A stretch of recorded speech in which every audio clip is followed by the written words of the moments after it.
বলতেছে একাম ব্রহ্মা দ্বিতীয় নাস্তি নেহনা নাস্তি কিঞ্চন। সৃষ্টিকর্তা একজনই, দ্বিতীয় কেউ নাই, কেউ নাই, কেউ নাই, কিছুই নাই। এটা কি বলতেছেন? তাদের ধর্মগ্রন্থে বলতেছেন সৃষ্টিকর্তা একজনই, দ্বিতীয় কেউ নাই। কিন্তু হিন্দু ধর্মে কিন্তু কোথাও মূর্তি পূজার কথা বলা নাই। যেমন উপনিষদ, সেখানে বলতেছে একাম এবা দ্বিতীয়াম, স্রষ্টা একজনই, তার কোনো শরীক নাই।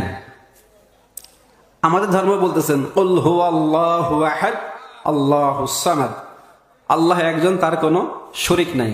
আমরা কিন্তু এক আল্লাহকেই মানি, কিন্তু এরা কিন্তু এক আল্লাহকে মানে না। কেউ আছে দ্বিত্ববাদী, কেউ আছে তিত্ববাদী, কেউ আছে বহুবাদী। দ্বিত্ববাদী কারা? যারা দুই খোদায় বিশ্বাসী, এরা হলো দ্বিত্ববাদী। আর তিত্ববাদী কারা? যারা তিন খোদায় বিশ্বাসী, তারা হলো তিত্ববাদী, ইহুদিরা। আর বহুবাদী কারা? যারা বহু খোদায় বিশ্বাসী, এরা হলো বহুবাদী। অর্থাৎ ৩৩৩ করে দেব দেবতা যারা বিশ্বাসী, এরা হলো বহুবাদী।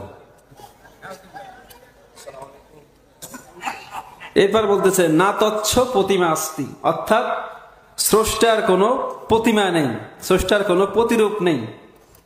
কিন্তু হিন্দুরা কি প্রতিরূপ সৃষ্টি করতেছে কিনা?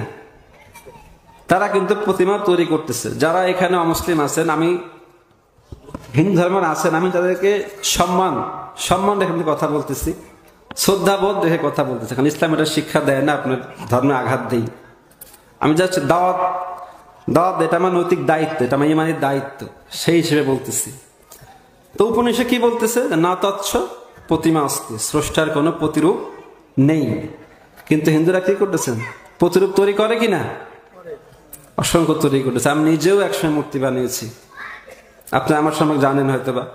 আমি কিন্তু পাল বংশের ছেলে। হ্যাঁ, আমি নিজেও অনেক মূর্তি বানিয়েছি হাত দিয়ে, অনেক মূর্তি বিক্রি করেছি, বাবার সাথে রং করেছি। তো এক এক খোদার এক এক দায়িত্ব ছিল, এক একজন এক একজনের রূপ ধারণ করে। যেমন লক্ষ্মী কেন পূজা করে? ধন দৌলত দিবে। লক্ষ্মীকে ধন দৌলত দেয় একজন, এই লক্ষ্মী আমাকে কি ধন দৌলত দিবে? এক একজন এক একটা ভগবান মনে করে।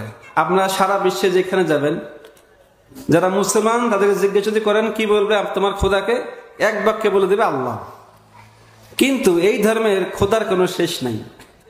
আর একটা বাণী ছিল, বনে জঙ্গলে বিপদে পড়লে আমাকে স্মরণ করিও, আমি তোমাদেরকে উদ্ধার করিব, তার বাণী।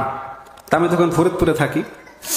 তো রং চং করা শেষ, রাতে হলো চুল লাগায় মাথায়, চুলটা লাগায় হলো আটা আছে না, আটা আমাদের রুটি খাই যে আটা, এইগুলি গোলায় মাথায় দিয়ে পরে চুল লাগাতে হয়। তো কুকুর তোরা আটা আর চুল বোঝে না, দেবতার মাথায় আছে না কোন জায়গায় আছে, তাকে টাইম আছে ওর, ও পাইছে জ্ঞান খাবে আটা, চুল টুল লাগায় রাখছে, সবাই ঘুমাই গেছে। ব্যাস কুকুর এসে কি করছে, ওর দেবতার একদম টাক বানায় ফেলেছে, চাইটা মেটে চুল মুল সহ খাই ফেলছে। সকালবেলা আমারে ফোন দিচ্ছে, সর্বনাশ হয়ে গেছে, মন খারাপ সবার, দেবতার মাথা চুল নাই, এদিকে লোকজন নিতে আসবে ওই টাইমে। তাই বললাম কি হয়েছে? তা বলছে এরকম তো সর্বনাশ হয়ে গেছে, বাবার চুল তো সব খুলে ফেলছে। তাই আমি বললাম কেন? এই লোক না বলছে যে বনে জঙ্গলে যেইখানে থাকিস বিপদে পড়লে আমারও স্মরণ করিস, আমি উদ্ধার করবো। তা তোমাকে বনে জঙ্গল দরকার নাই, হ্যাঁ যে মাথা চুল নিয়ে গেল একটা কুকুরে, হ্যাঁ কি করছে? চুল ঠেকাতে পারে না নিজের, হ্যাঁ আমাকে বনে জঙ্গল রক্ষা করতে পারবে? এটা মাটির প্রতিমা, এটা কমন সেন্স। আমি নিজে মূর্তি বানাইছি, আহারে বৃষ্টি আসছে দৌড় দিয়ে ঘরে উঠতে পারে না, নিজে দৌড়ে উঠাইছি, নিজে দুয়ার থেকে দৌড়ে উঠাইছি আমি ঘরের মধ্যে। এমনও দেখছি কুকুরে প্রস্রাব করে দিচ্ছে গাও ভরে। এই দেবতায় কেমনে, কিভাবে আমার রব হয় যে নিজের প্রস্রাব ঠেকাতে পারে না?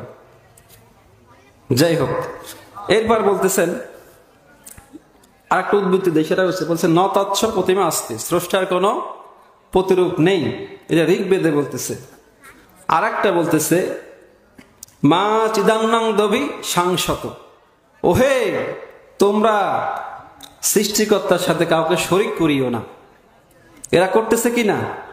সৃষ্টিকর্তার সাথে অসংখ্য মূর্তি তারা তৈরি করতেছে। এরপর বলতেছে একাম ব্রহ্মা দ্বিতীয় নাস্তি নেহনা নাস্তি কিঞ্চন, সৃষ্টিকর্তা একজনই, দ্বিতীয় কেউ নাই, কেউ নাই, কেউ নাই, কিছুই নাই। এটা কি বলতেছেন? তাদের ধর্মগ্রন্থে বলতেছেন সৃষ্টিকর্তা একজনই, দ্বিতীয় কেউ নাই। কিন্তু এরা এগুলা মানতেছে না। আসলে মানবে, এগুলো পড়েই না কেউ। এই যে ভাষাগুলো, এগুলো যে বাংলা আছে, এগুলো কেউ পড়ে না। এগুলো দলিল কি? বাপ দাদা। কেন পূজা করো? বাপ দাদা করছে তাই আমরা করছি।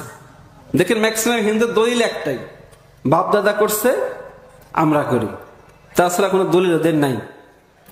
আরেক জায়গায় বলতেছে না কস্য কসুস জানিত না কদীপ, তার কোনো সন্তান নাই, তার কোনো সৃষ্টিকর্তাও নাই। কিন্তু এই যে যারা মূর্তি পূজা করে, প্রত্যেকটা দেবতার সন্তান সন্তান আছে, সৃষ্টিকর্তা আরেকজনকে মানে। এই যে শিরিকগুলা করতেছে,